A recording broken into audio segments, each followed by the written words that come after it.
So good evening, everyone. And again, exercise.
In moment present.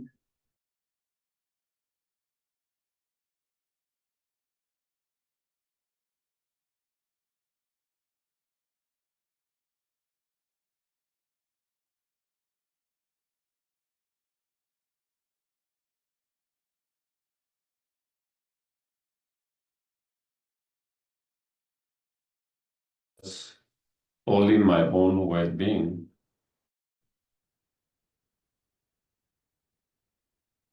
Instead, purpose of my life is to be help and benefit other sentient beings as well.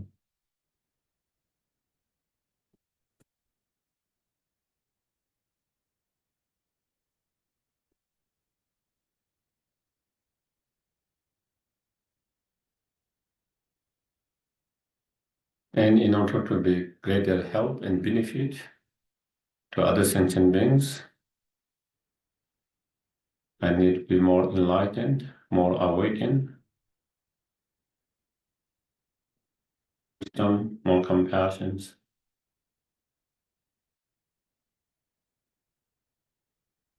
Therefore, I must achieve my own highest potential, the fully awakened state.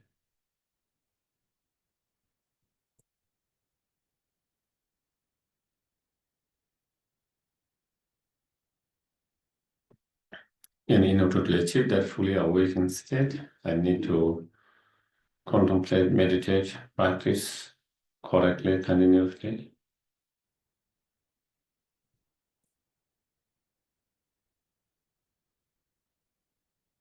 And I need to be reminded of the practice all the time.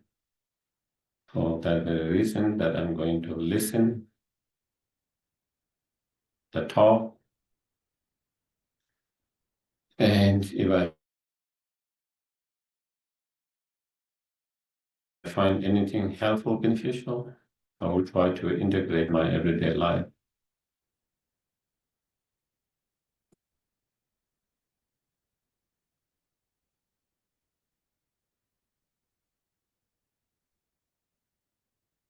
Okay, this is okay.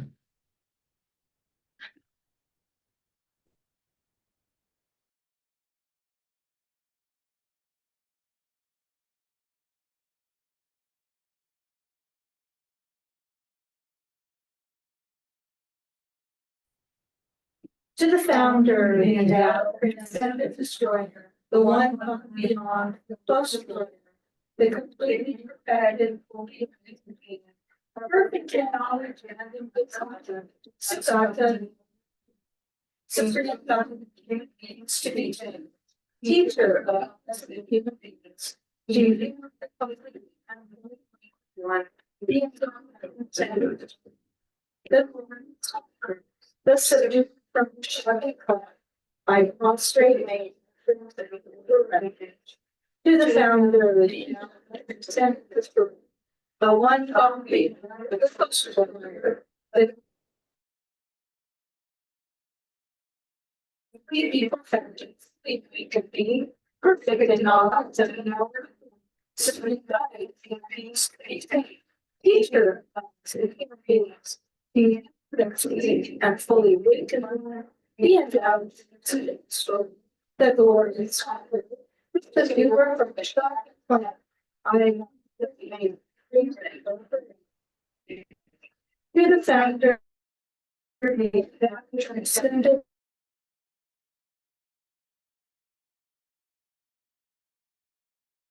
The one God beyond in all. The beings to be tamed.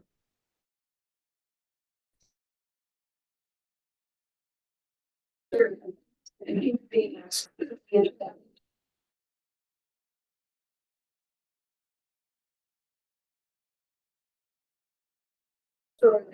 The Lord is short mandala offering once in Tibet. Gaji. For you.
Once in English, twice in Tibet.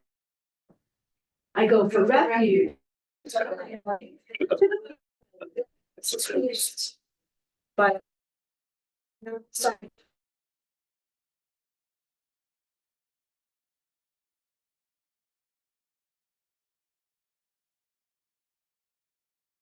John.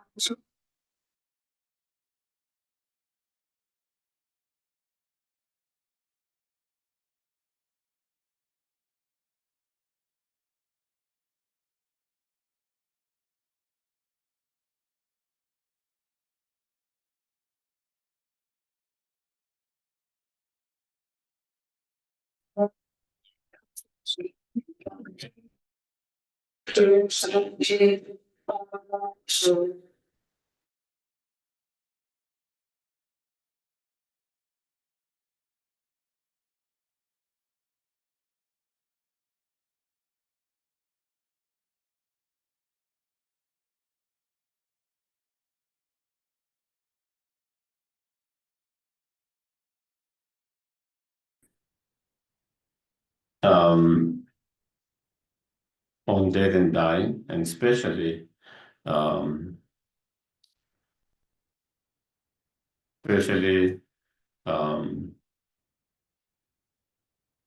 what we should do or what kind of practice we should do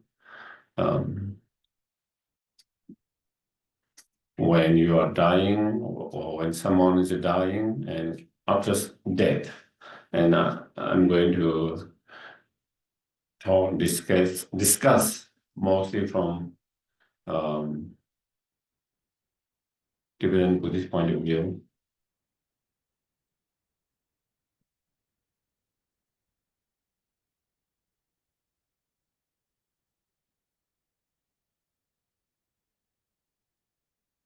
And again,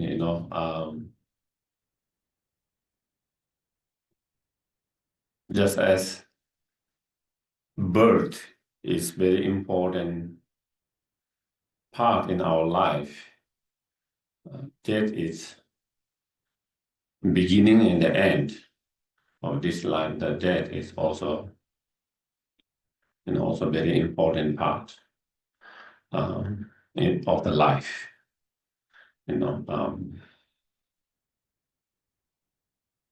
Yeah. So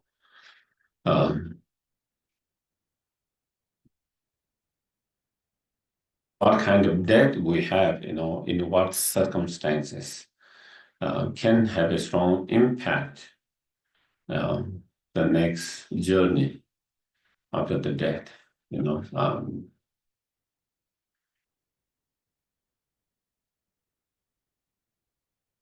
and of course that is only a personal level, if we are able to have more peaceful death, especially more than physical level, but on mental, emotional level, so that your mind is not so disturbed and agitated by different negative emotions, Instead, regardless of what physical challenges one might have,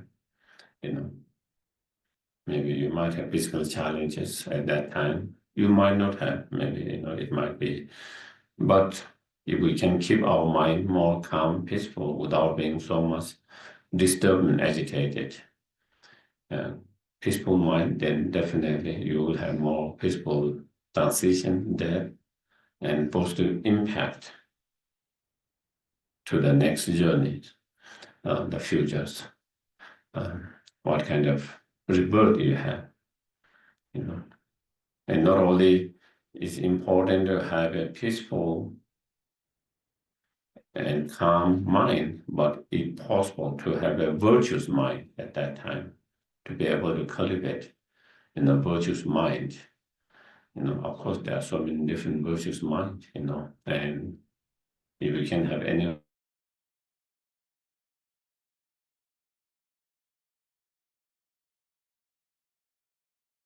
those virtuous mind, that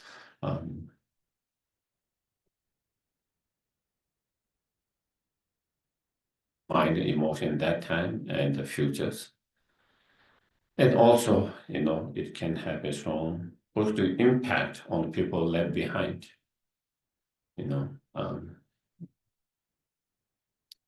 If we die with a lot of struggles, on mental, emotional levels, if our mind is too disturbed and agitated with anger, frustration, bitters, rages, or whatever different emotions, then not only it affects you at that level to have struggle in your own transitions, and also it affect the futures, but also it can affect the people that left behind when they see your loved one, dear one, someone you love so much, someone you care so much, go through such struggles. It can have a very negative impact in their life. They will be disturbed. Their mind will be disturbed, and that can, that can start, they might go through that struggle for weeks, months, years, disturbing their mind, not being able to,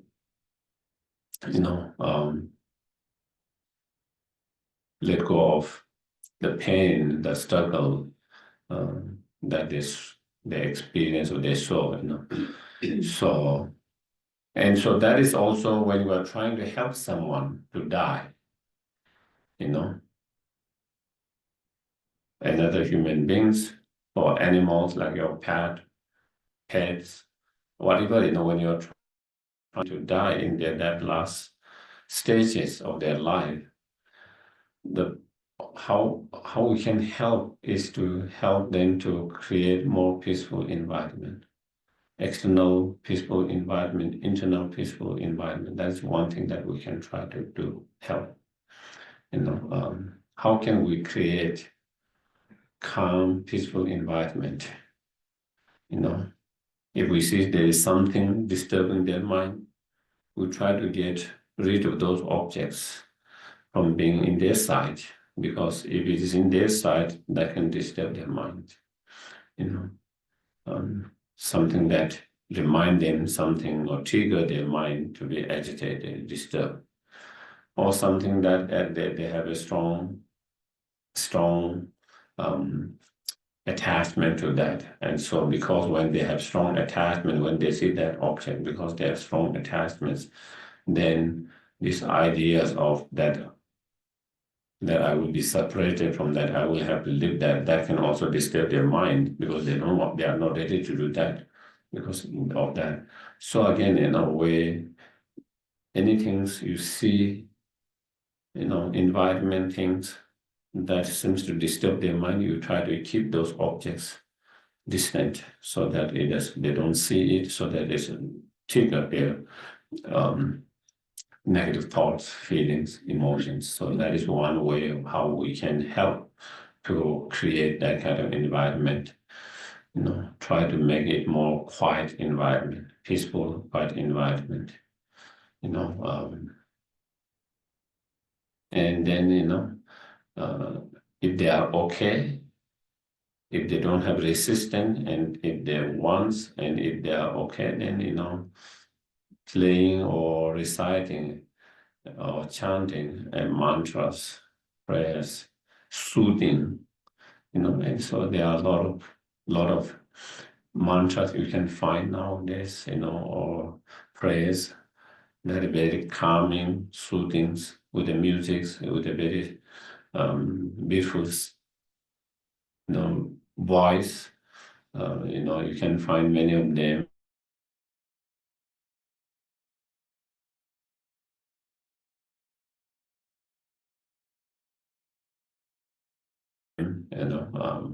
And if resistant, or if they don't want, or if it's something they have, then you shouldn't do that. So, but if they are open, and if they, or especially if they want, and if they are open, then that is one thing that we can also. That is also creating a environment to help their mind to calm and relax, soothing. Some of those chanting of the mantra with certain musics can be very calming and soothing. And even people have used that, when their mind is disturbed something, and they listen to those, and it helps their mind to calm, to help them to calm. And some of them are like that.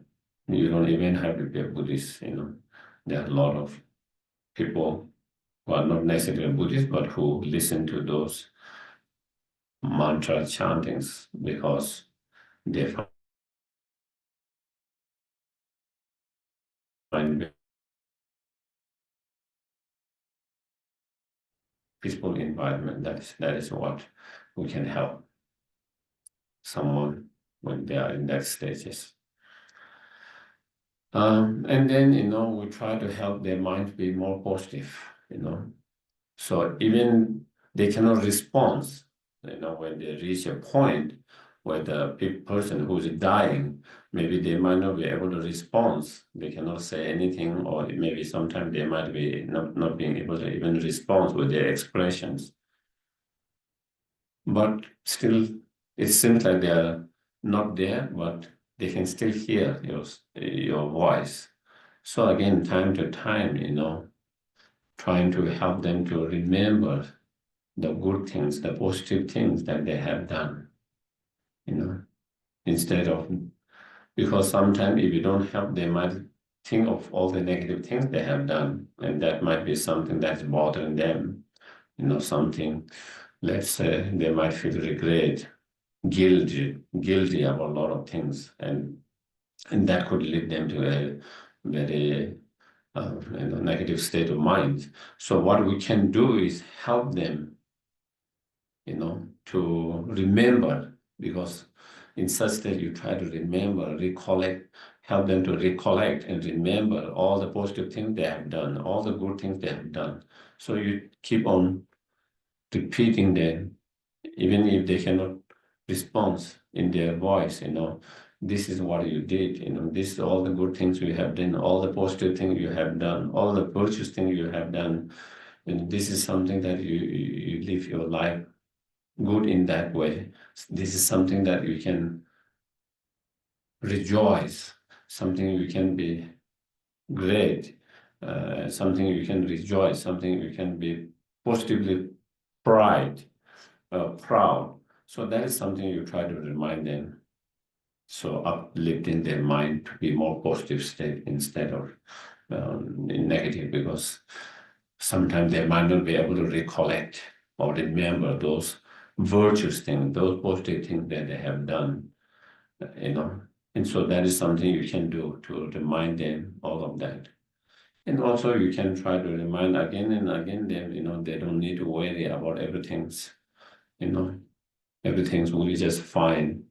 They don't have to worry. So you try to let them feel your concern, love, compassions at the same time, not to worry so much, where they feel that you have concern for them, you have compassion, care, love. At the same time, not letting them feel that they have to be here, just letting them they are ready. They don't have to worry about all the things. Everything is fine, everything will be taken care of. So their mind is not kind of, sometimes your body is ready to go, but your mind is not ready to go. Your mind is holding on something, clinging and grasping some things, or worry about what will happen, worry about all, and so their mind is not letting it go, clinging, and so we can help them to let it go. That letting them know that they don't. So those are some things that we can do, and then if they are Buddhist, and if especially if they are open, then you can do your different practice, prayers, meditations, whatever. Especially if you know the persons, what their practice are in their life. They might have different meditation, different practice. So you can again encourage them, inspire them to do those practice. And sometimes they might be too weak to do practice themselves. So you do the practice loudly so they can hear and they can just follow the practice together with you. And so they don't have to exert so much energies, because they don't have so much energy. They might not have energy. So that person, what about meditations that they are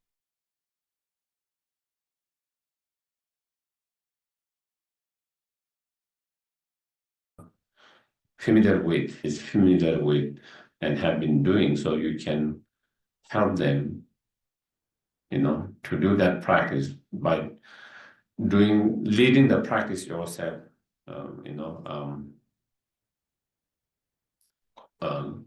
loudly so that person can hear, and you can be just close to the voice as well. And so that is one way of that, how we can help them, to do that.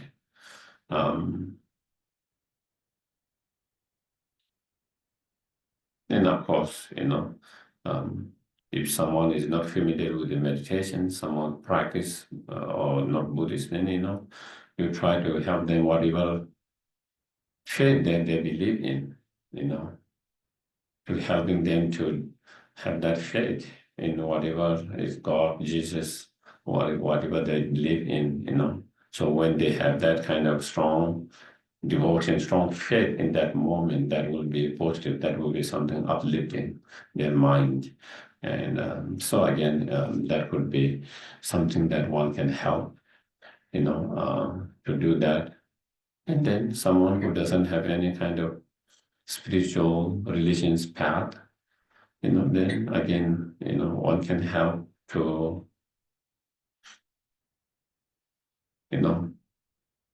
watch their breath mindfully, in that way that we can help them to mind to be more calm, quiet, instead of mind, running after so many things and thereby, disturbing, agitating their mind, but helping them to center their mind, bring all their thoughts, all that, by centering their mind to the breath. And so again, that can be another way to help to quiet and calm their mind.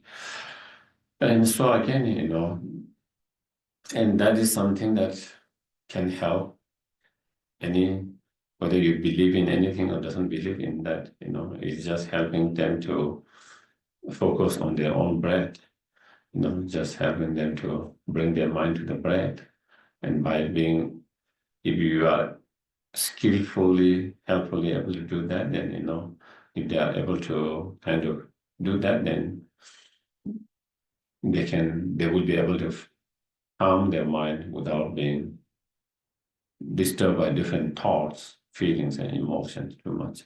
So those are the things that we can do. Also, one thing that we can help is if the person is lying down while they are passing away, and before they pass away, whatever days, weeks before, and where they see all the time, you can have, if someone is any practitioner of any spiritual religions or spiritual path and they have a strong belief in something, you try to image whether it's a picture or something there where they can see all the time.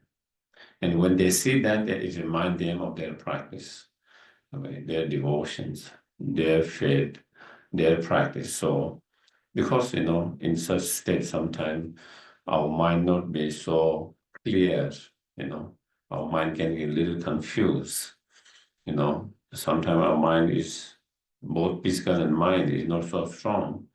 And sometimes you might not be able to remind yourself of your own practice. So, but when you see that image, you are lying down, then you have that pictures or image of that way, you can always see them. It helps them to remind of their own spiritual path, their own practice, whatever their practice are. And so they will be able to do that, so that is another way to help them to create something reminding and encouraging them to practice whatever the practice that's familiar or whatever practice they have been doing, So that is and then another thing is, as a part of that, creating a peaceful environment.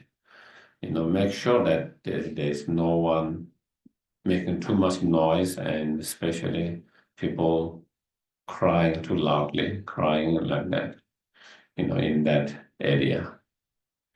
If someone cannot control their emotions, if they feel they need to cry, then they can go a little, another room, another distance, and pour their emotions, whatever they're going through. But so that if they cry and express those strong emotions, it affects the person who's dying, then that can also stir up their own emotions, that will stir up their own emotion. Then they started to feel, again, that attachment might become more stronger, the fear could arise, worry and all could arise, and it could steer many different negative emotions. So we don't want to steer someone's negative emotions in that moment. We want to help them to have more calm, peaceful. And so therefore, again, those are something that we can help to, skillfully, and, in a kind way, with the right way of communicating, others understand that. And so that others who are coming and visiting them understand that, and so try to create that environment where it doesn't happen like that as much as possible. Sometimes we have only limited kind of power to do that. So in whatever, and then, on individual level, and even you are trying to help someone, again, the best is to be able to die with the thought of loving kindness, compassion, bodhicitta mind, or, contemplating on the ultimate, contemplating on the ultimate nature of the self and phenomena, and thereby, meditating, contemplating, and having the awareness, the wisdom that perceive the ultimate reality truth. And if we can have those kind of positive thought at the time of death, you don't have to worry about what happens in the futures. You don't have to worry. That will guarantee you to have something, better rebirth, higher rebirth. You don't have to worry at all. And even if we cannot have such, thought of, strong loving kindness, compassion, bodhicitta mind, or the awareness, the wisdom of, ultimate truth, and so forth. But even if we can develop sense of strong faith and devotions in object or whatever, strong faith in object to the Guru, strong faith in object to the Buddha, whichever Buddhas that you connect with, strong faith in object to whatever you believe in your spiritual path. And if someone can have that strong faith, that is also positive and helpful. So and if you are able to pass away with such positive and virtuous thought, and then even while you are able to recite, some kind of prayer, mantras, whatever, at that moment, it's also very, very powerful, beneficial, that will also have strong impact to the futures.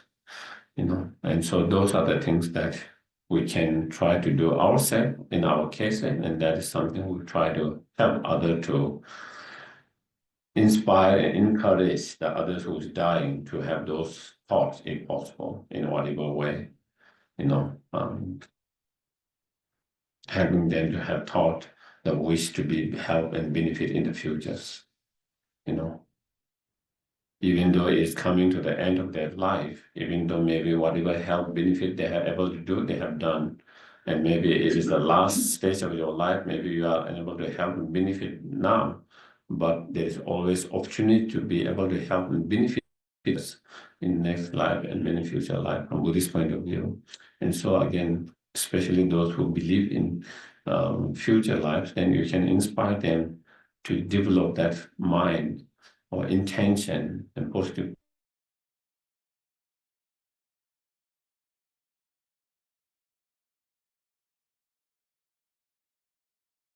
thought to be help benefit to other sentient beings that will benefit all sentient beings. So you can inspire them, you can encourage them, you can try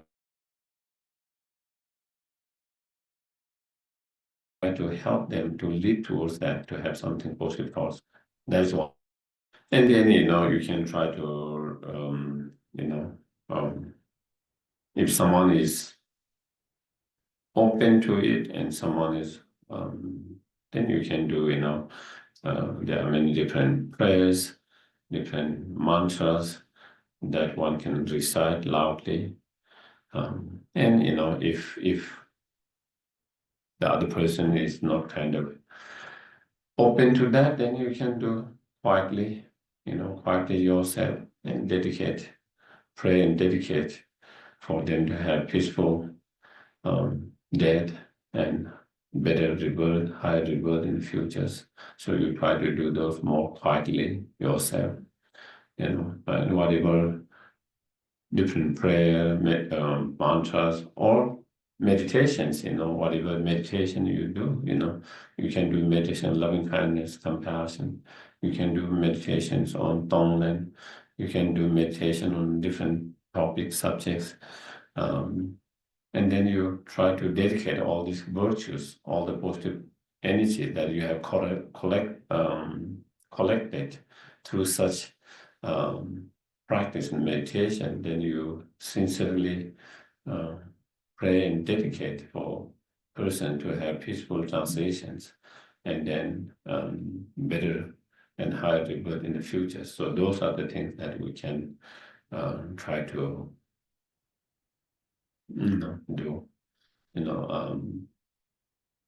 Yeah.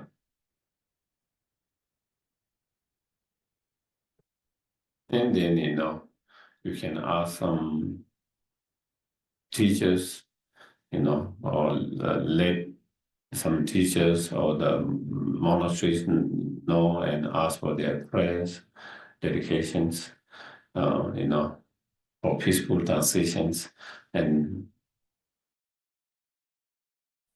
so they have less struggles at the time of death. And also they have less fear and suffering during the transition in the purple state, and then to have a better rebirth, so one can sponsor and or send some donation request for those prayers. And so that is also one thing that we can do, to help the person who is dying. And if you are dying, same thing, you can ask them to do that.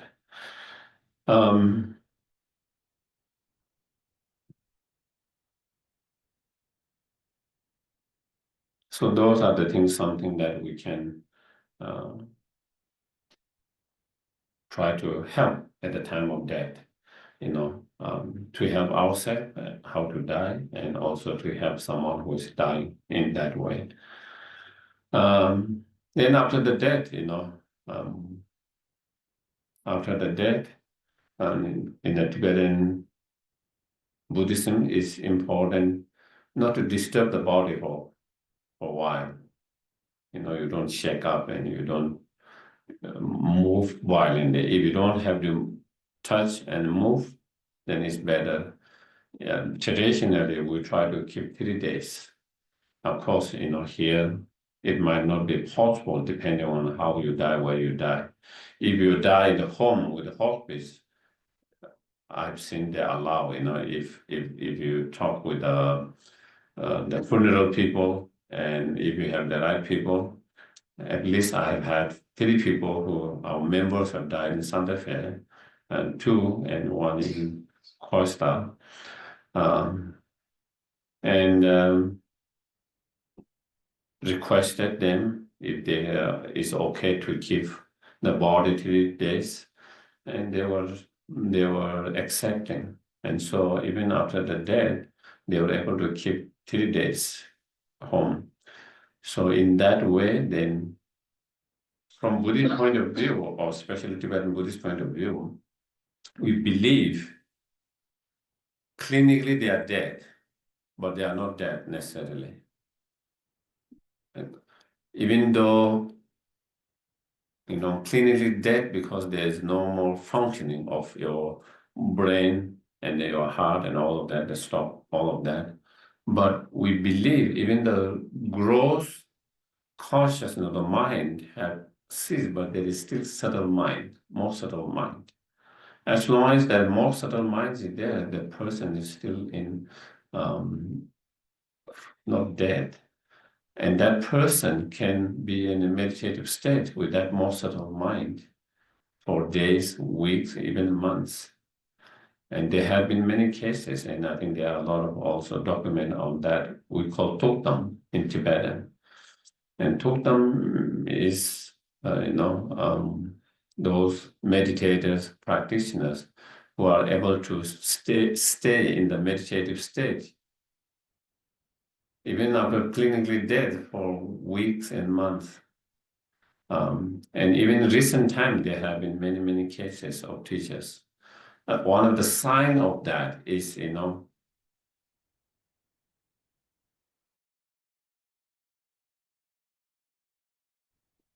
clinically dead without illness, even in such like in India where there's hot and humid, their body doesn't decay.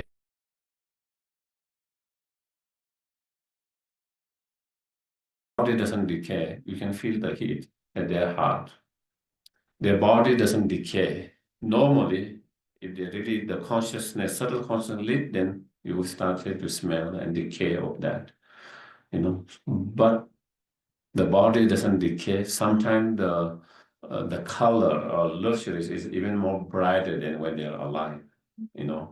That changes. Even more, almost like more. When you look at body, it's almost like person is still alive, has not dead. It changed that, and the body doesn't decay.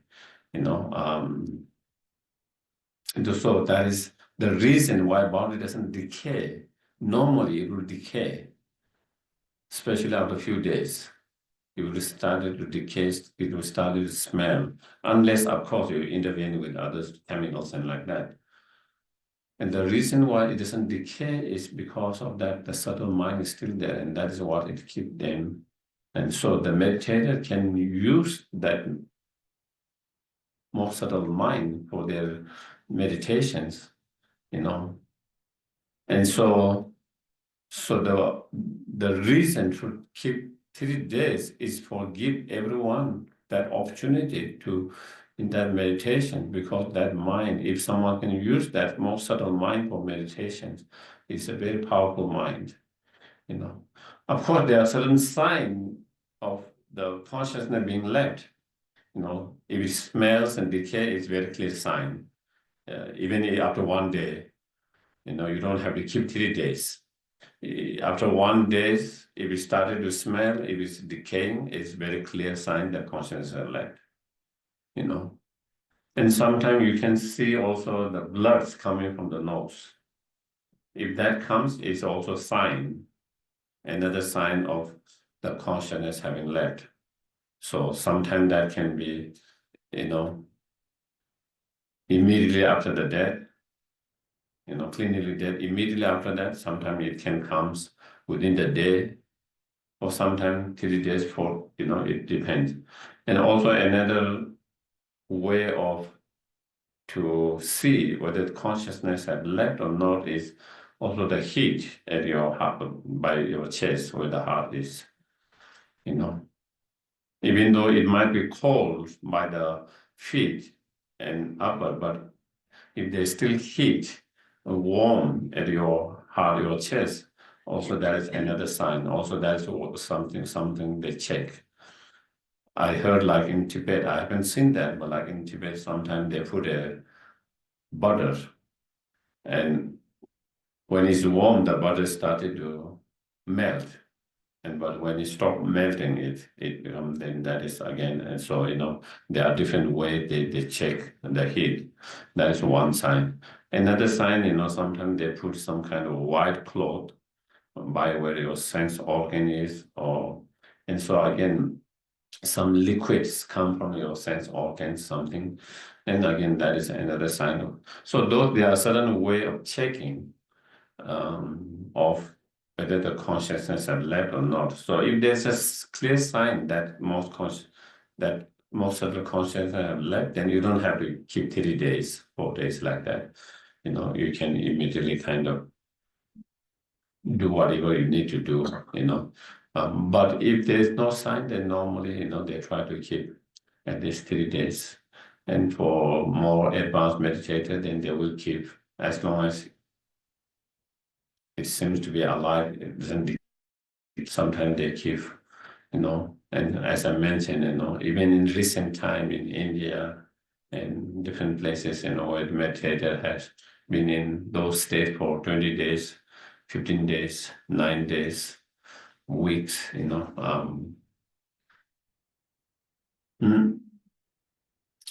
So that is one thing. You try to keep the body without moving violently or too strongly. Just that is one. And then you can, while you keep the body, you try to do meditation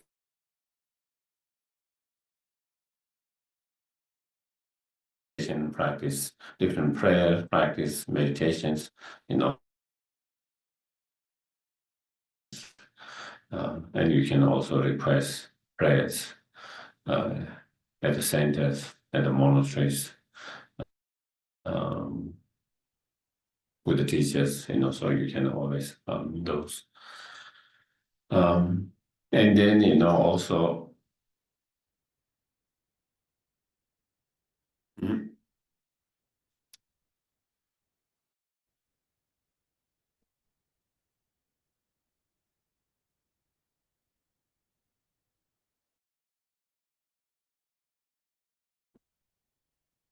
Yeah, I think I'm kind of going more general. I don't know whether I want to go at all detailed specifics. I think it's a book by Lama Sopa Rinpoche that died. It has various practices that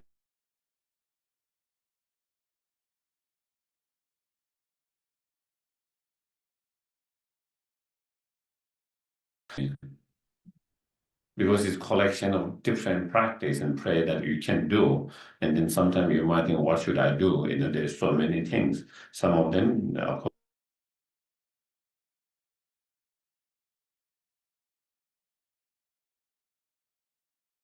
course, you have to and there's a requirement. There are some practices in those within that book that is Changhua and all others. For do that, you need to have the initiations, you have to do those retreat, and you have to know the ritual ceremony that. So, but I'm going to kind of touch on more kind of some of.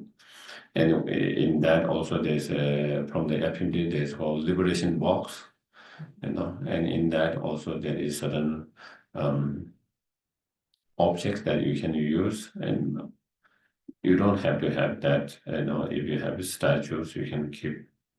When someone's passing away, you keep the statue on the by the on top of their crown. You can keep. If you don't have statue, you can have a stupa or statues. You can keep that. There's a blessing pills. You can crush. Mix with the water, you can give that spoonful of those bliss pills with the waters, while they are dying or after the death as well. If you have blessing string, you can put them, and so also Lama Sopa, which came with this mantra blanket, you know, a blanket reading all the mantras. So you put on that while the body is still there. So those are certain way of helping and benefiting. And it's based on certain teachings in the sutras where they talk about the power of the mantra just by touching it, just by touching the mantras, purifying a lot of negative karma and getting blessings. Some mantra just by seeing it, some mantras just by going under, some by just by touchings, and of course you will recite and hearing, and so on the basis of those teachings, then Rinpoche came with these ideas of a blanket with all different mantras, and you just put on the bodies, as long as you keep the bodies few hours, days, and then so that is another that things that one can help to do that. Um, yes, please. What I meant to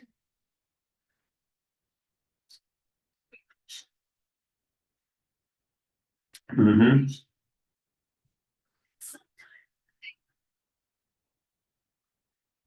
like if they had to be disconnected from something and then die, sometimes they would wait until they got there to do it. Is there like a special, would there be like a special blessing for them to do it right at the cremation?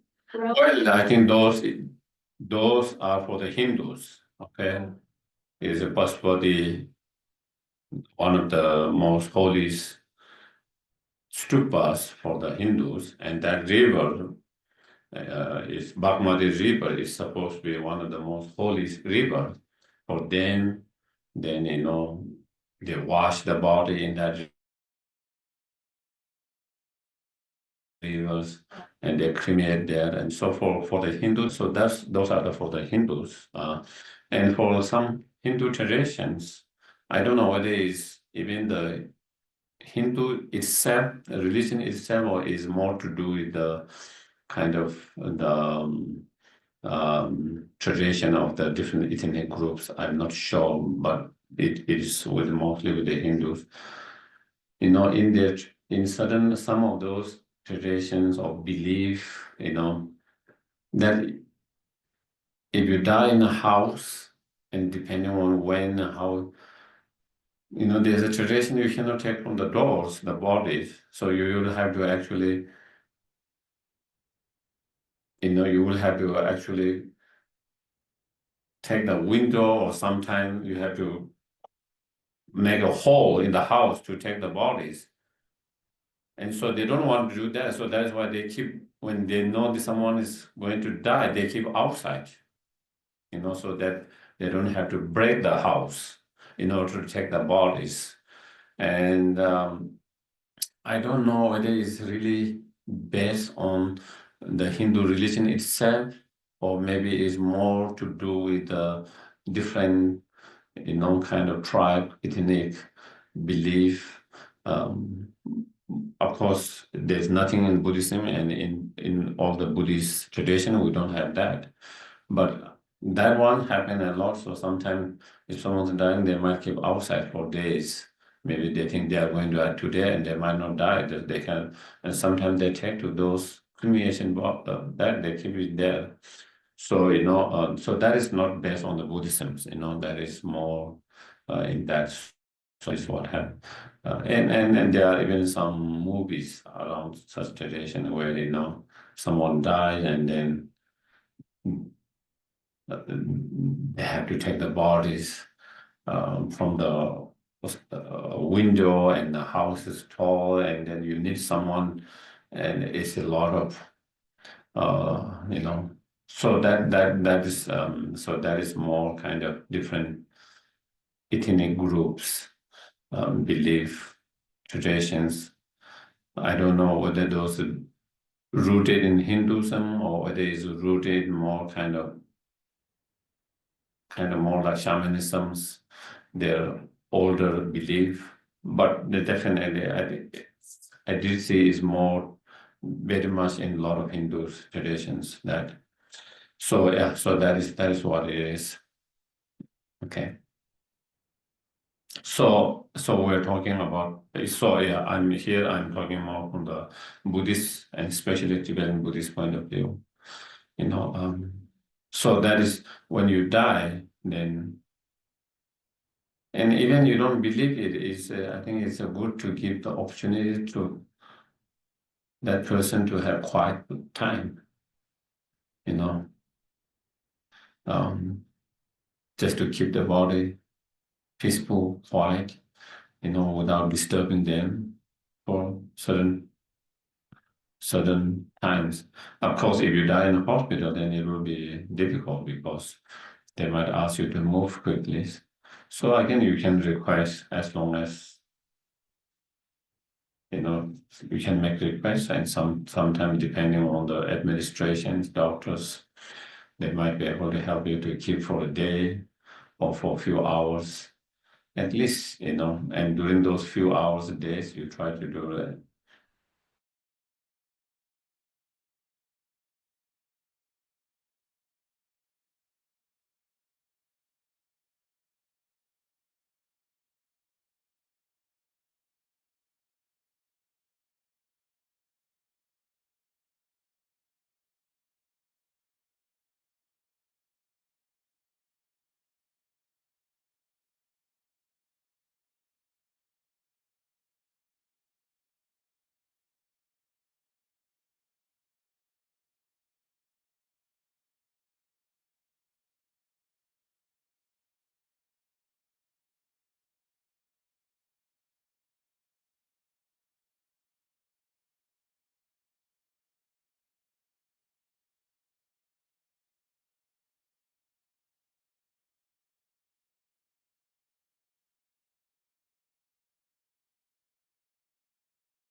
9 days.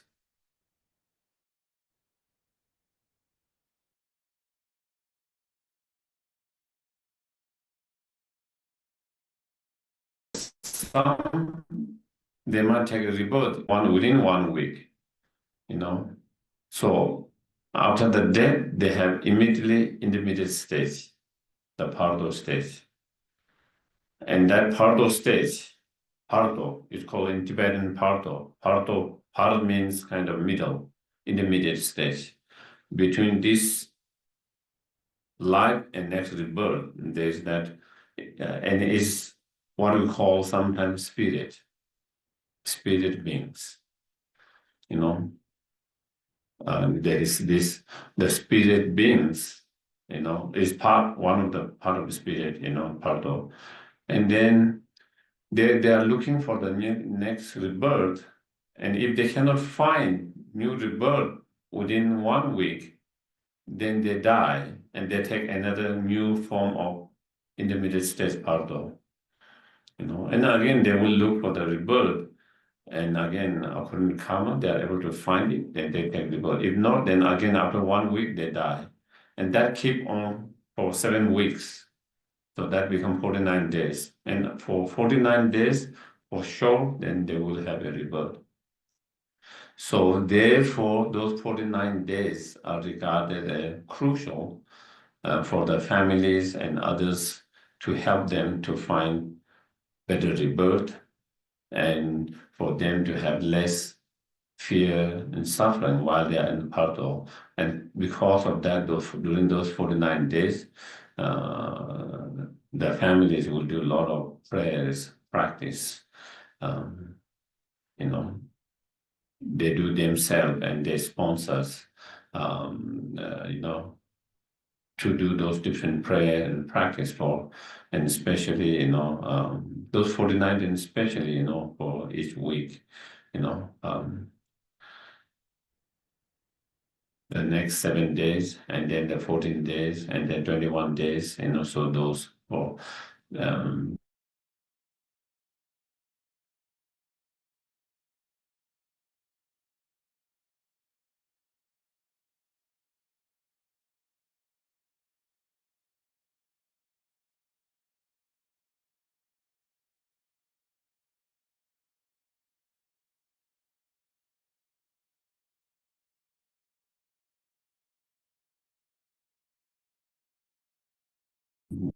for those 7 weeks.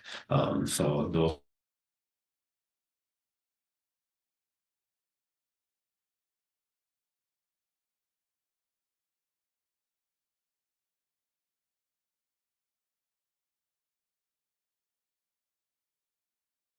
family members, it affect you because we have that connections.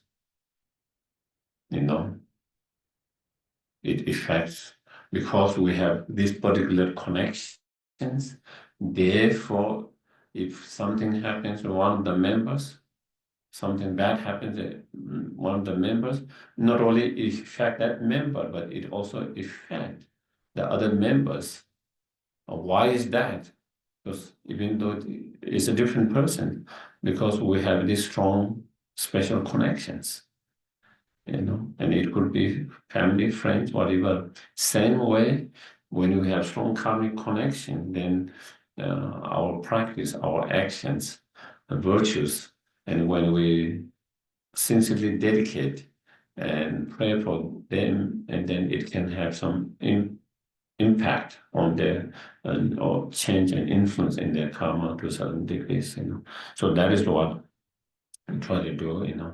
In terms of prayers, some of the, of course, as I mentioned in that collection, the Rinpoche's books, there's so much practice, but you can try to do medicine Buddha, extensive practice, or medium practice, or at least short practice, And again, in medicine Buddha sutras, Buddha himself in that sutra has described about if you,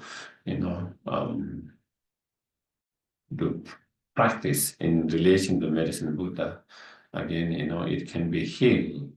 The medicine Buddha can heal the person's who is dying, and those people who are left behind, healing from the lost and the pain and suffering, and the person who is dying from also that feelings, as well as to purify their negative karma and create a karmic connection to take rebirth in the medicine Buddha's pure land and continue to receive teachings. So, so therefore, again, that is one of the practice one can do, medicine.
Prayer each days, of those,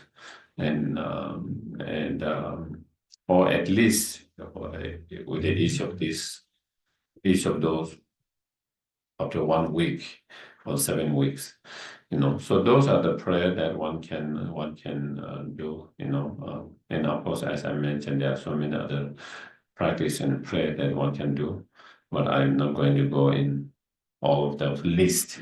Even I give the list, probably you will not. So instead, you have that.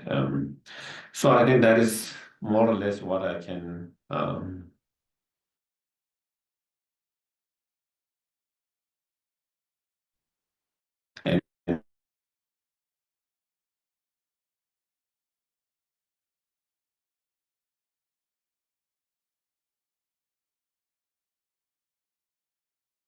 And normally,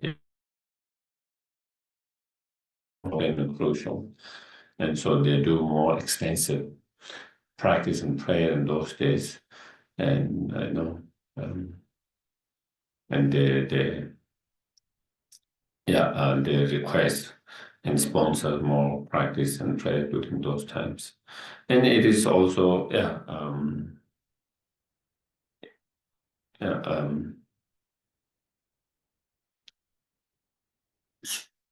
so I think that is yes. So you mentioned that if you don't take the rebirth right away, then you go through the death process again and maybe again and maybe again. Do you, when you say that, is that like the 9 steps of the dissolution? Is that what you're talking about?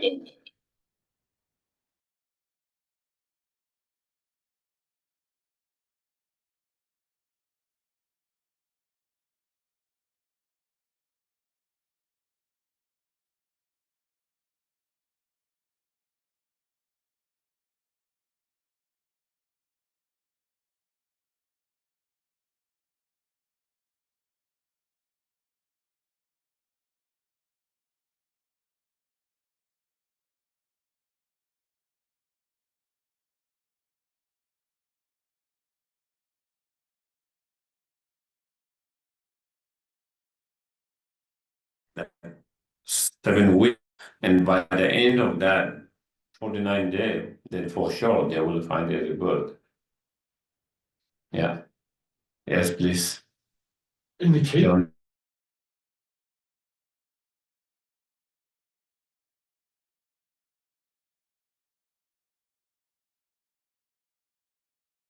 of a highly realized practitioner whose body dies, but or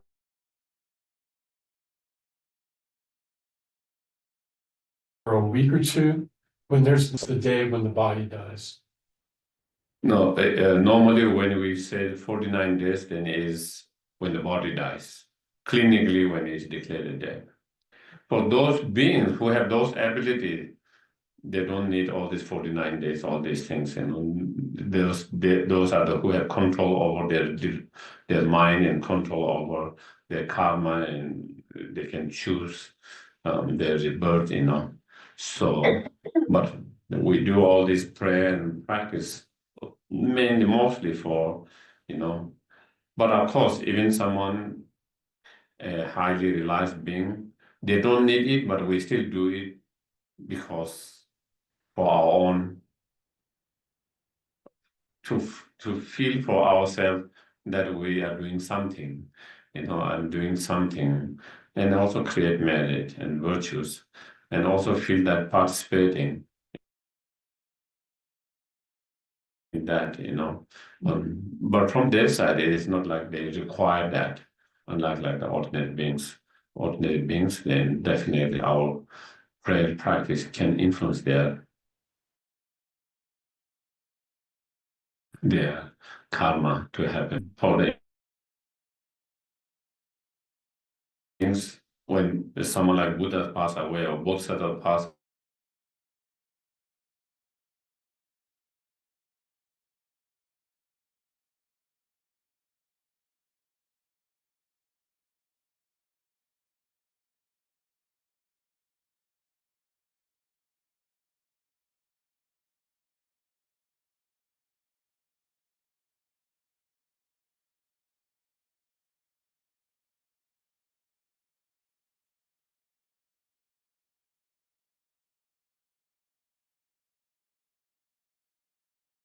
Prayers. Mhm. You mentioned embodied, embodied.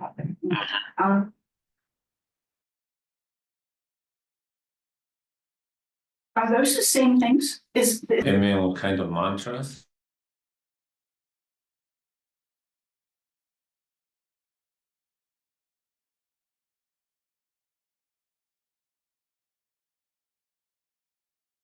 Or wishes. There are different prayers. May he be born in this and that. May he have less pain and sufferings. May he this. So basically, is our dedication, our prayer from our heart, and is the feeling in our heart is expressed in those words. And there are different ways of expressing it, and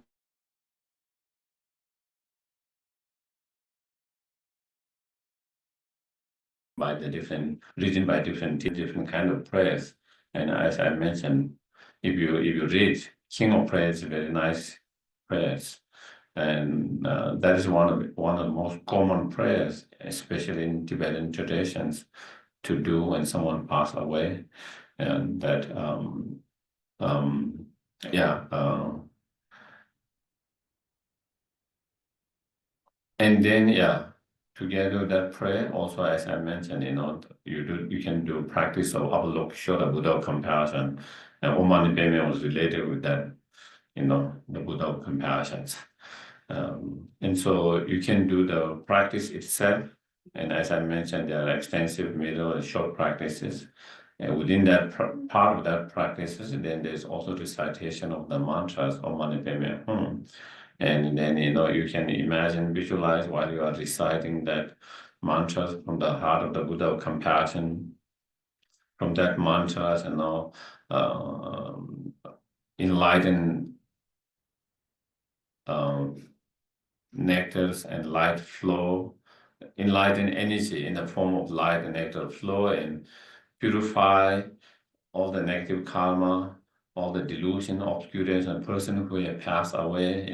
You can imagine, visualize cleansing, purifying all this negative karma, all the delusion, all the obscurations, and then receiving then the blessings of the Buddha of compassion of his holy body, speech, and mind, receiving all the realizations, and thereby, having a higher rebirth, better rebirth, and on the path. So those are the things that you can kind of do those practice, and yeah.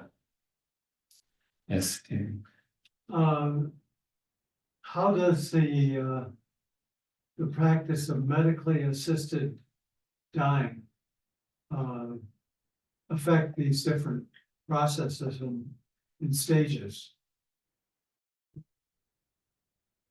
When there's a medically assisted death, usually the person takes a tranquilizing medication Mhm. and then takes another medication which causes the body to clinically die. Mhm. I think the process goes same way. Is maybe the person might be not aware or more aware or less aware, And not only even that, even in ordinary beings, when you die, some people might be more aware of the whole different process, what we call at dissolution stages. When our earth elements dissolve, there are certain external signs, internal signs, and then the water element within our body dissolve, and then the fire element dissolve, and then the wind element dissolve, and as the dissolving of that, there are certain signs that manifest in your body's physical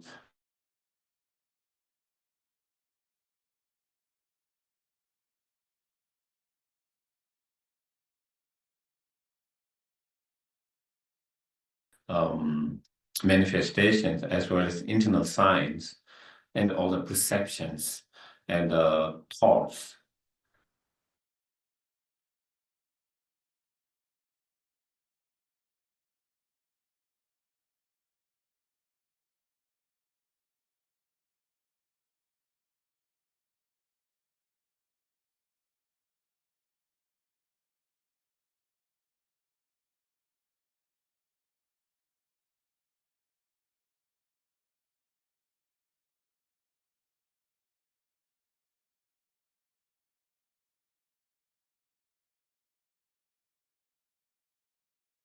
So they are aware through their training. They now, so they are aware of each stage, and then when they reach the last stages of that clear mind, be more aware. Some might not be aware. Just like our everyday life, people who have more mindful practice, they are aware of different thoughts they are going through. A lot of us sometimes different thoughts comes and arise, we are not even aware of that, And so we go through that, but we might be aware, we might not be aware. And so I think that will be same. I think even intervention of that kind of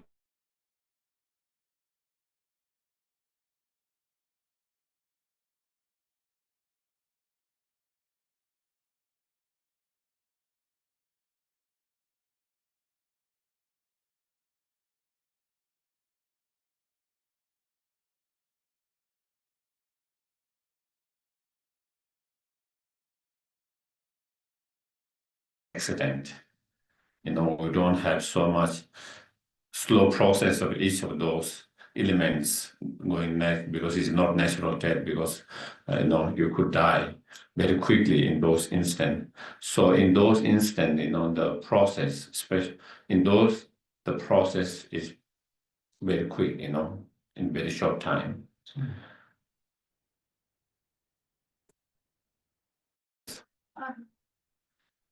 What about if somebody dies alone and they don't have anybody praying for them?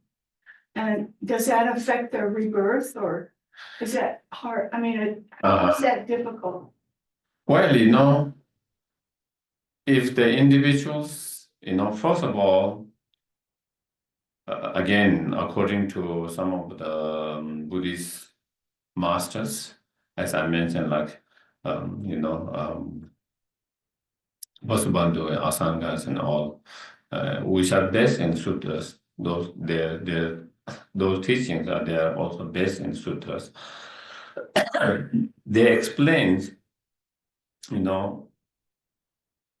what kind of rebirth you have it depends on which karma is stronger at the time of your positive karma or negative karma. If positive karma is strong, then you will have result of that karma immediately. And your result of your negative karma might be kind of postponed and not have that effect. It's like you have all the seeds, and that one got the first water. The other seed doesn't get the water. So because this one gets the first water, then that plant will grow, not others. Even you have different seeds or karmic seeds.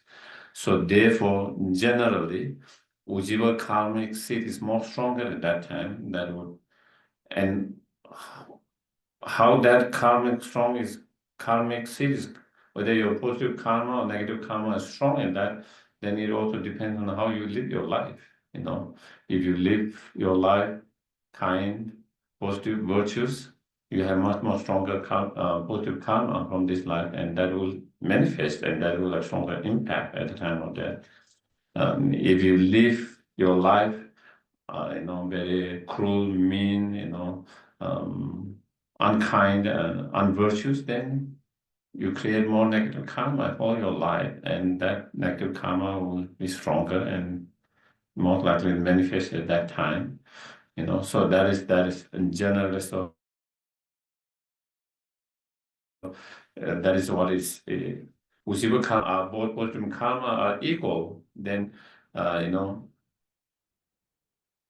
we will manifest first, and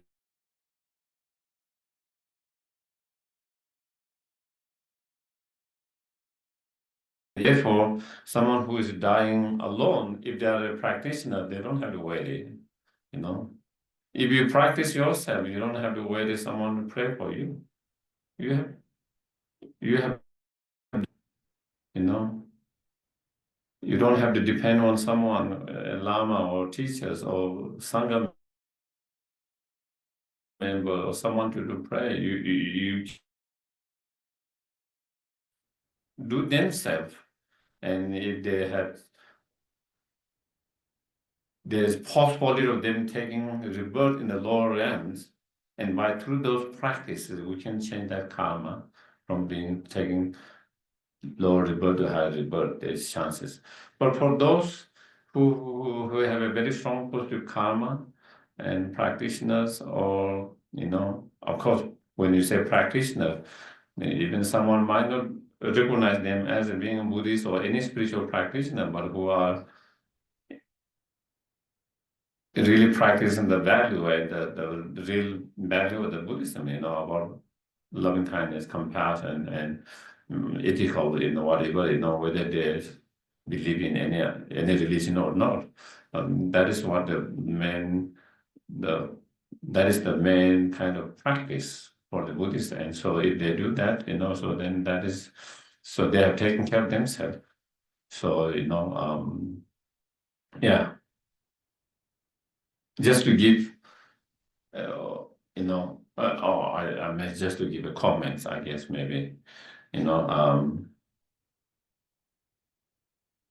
my father passed away, a little over a year. And when he passed away, because his oxygen levels went down. And so my brother was driving him to the hospitals, and he passed while he was on the way, And anyway, when they were driving, my father was doing practice, in backside, reciting mantra or whatever other practice he might be doing. And that is how he passed away in that, on the backside, there was someone who was with him, my brothers are driving, and then, while he was doing practice, he passed away, and the person who was there thought maybe he was sleeping, but it wasn't, he just passed away at that time. So anyway, when I requested prayers for my dad, for, Lama Sopa Rinpoche and one of my other teachers, Kande Rinpoche, and they asked how did he, of course, why, how, so I explained, that is Of course, I wasn't there when my brother shared. That is how he died. And then both teachers say, "Oh, he doesn't need our prayers. He had prepared himself very well. Don't worry." Of course, we will pray, but he doesn't need our prayer. He said, that is what he said. Of course, we will pray for him, but the way he died, it seems he did just the way he should, and he doesn't need our prayer. And he had prepared himself.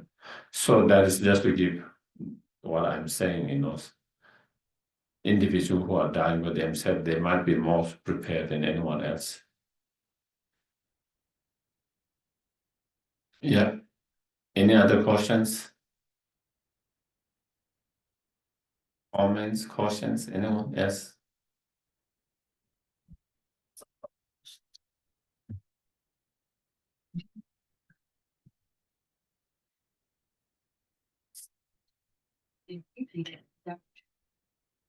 Yeah. That one is what do you call involve. They are trying to involve, and so keep the body like a I think again there is a different opinion on that within the Buddhist community, within the practitioner, even within the Rinpoche's student disciples. It wasn't something Rinpoche advised to do. I think at the very beginning, the idea was to have cremations. But then, one of the lamas, Rinpoche, suggested, to do that. And on the basis of that, I think they asked His Holiness Dalai Lama, and His Holiness Dalai Lama also kind of gave permission or whatever, since he didn't. And so that is what they decided to do that. And of course, there is different opinion on that, even among the disciples, whether it's a good idea or not. Wouldn't it be better to do cremation? We talk about impermanence, and we still kind of grasping and holding on that or not.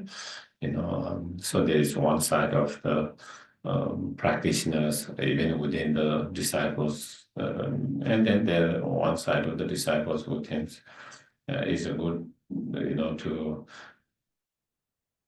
to have that, so that one of the advice that Lama gave to keep was that because there are many students from all over the world, so they don't have opportunity to visit him immediately. So if we keep him, they will have the opportunity to come visit later whenever they are possible, to pay the homage and to have that. So that was one of them. So again, that was the case they are doing. So it's a natural, with a certain salt and other things they put, and then they dry. They don't actually do any kind of pulling inside anything, and with that, and slowly, it started to dry. Everything started to dry, everything, and then I think they put some plaster where they need to put, and they make.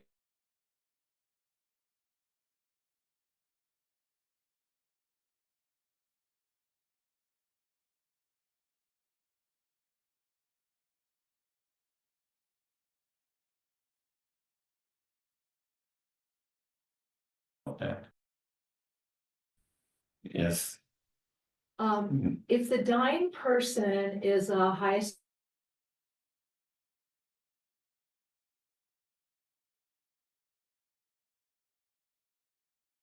yoga tantra practitioner, or stick with the 8 prayers? No, you can do both. So if someone is doing that practice and sadhana, so then you can actually do the sadhana loudly, and so they can hear and they can do together, guide, because it's something they have done long in their life, and it's something they're familiar. So that in a way you help them to do their sadhana, their practice. So you do slowly and loudly where they can hear, and then you can do that. And then afterwards you can do the 8 prayers or King of Prayer, all others prayers. Yeah. And then I also had a question about, I had read, I think maybe it was something with the liberation box, but that it was recommended not to touch the dying person. But when I had Dharma, the dog, euthanized, I had her in my lap. And then, I was trying not to like touch her and stroke her, but I just had her in my lap, and I wasn't sure if that was better for me or better for her. Is it better just to? You mess up everything.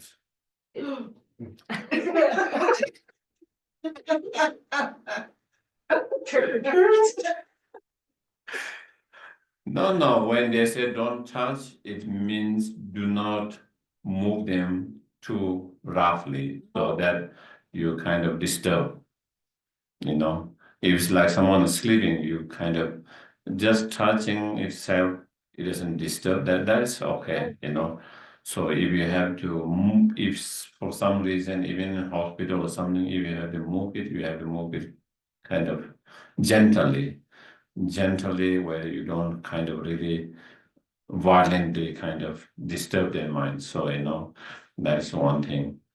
And of course, and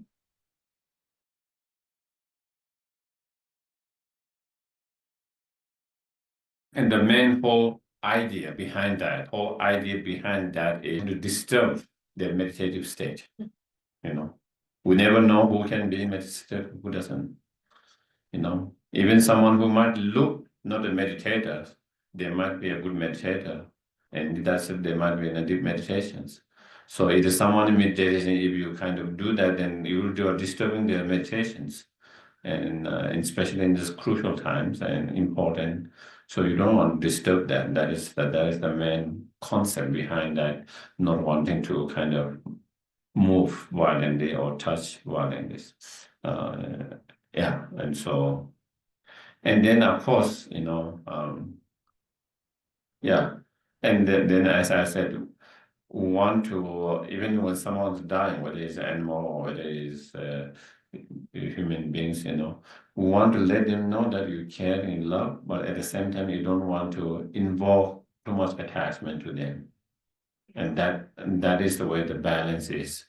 You would just want to touch them to know that you care and love them, but where you don't touch so in a way that it triggers them to feel a strong attachment that they don't want to let it go. And so that is where we have to kind of find the right balance way.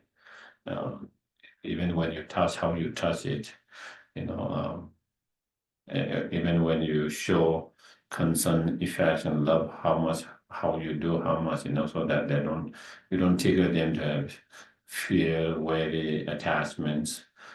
So that is the thing, yeah. Okay, so we'll do the dedications.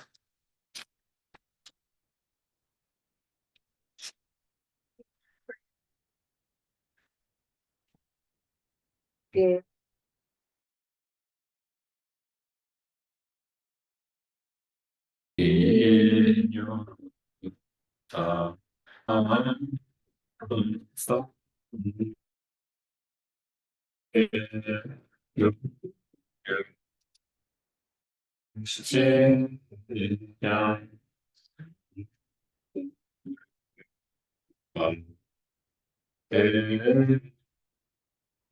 Stop.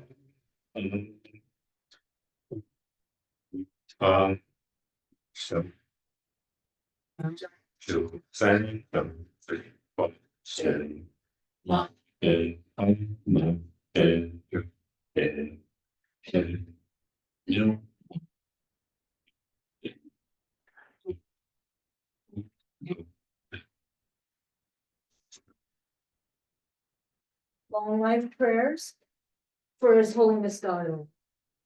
Once in English. The wish granting.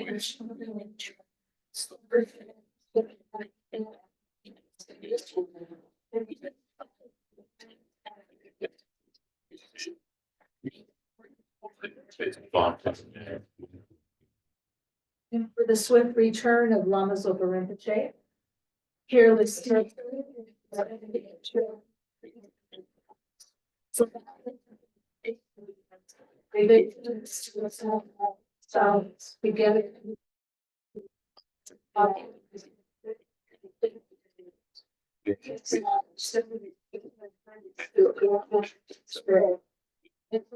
Spring.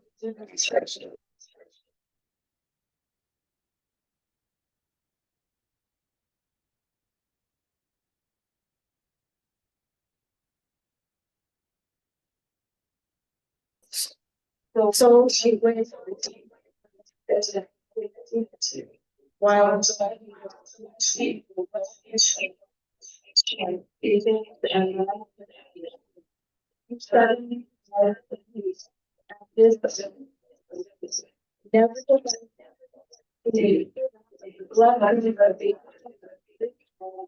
and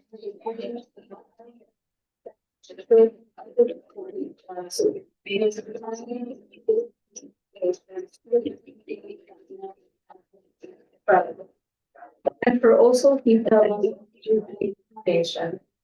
Venerable one, You whose kindness exceeds that of all the conquerors and far off places, especially the west.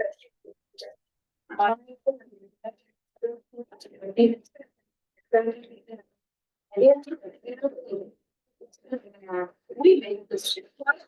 Oh. Thank you very much, everyone. Thank you for joining today. Thank you. Thank you. Thank you. Thank you. Good night. Thank you. Thank you, Good night. Geshe. Thank you. Thank you very much. Thank you. Thank you. Thank you. Thank you very much.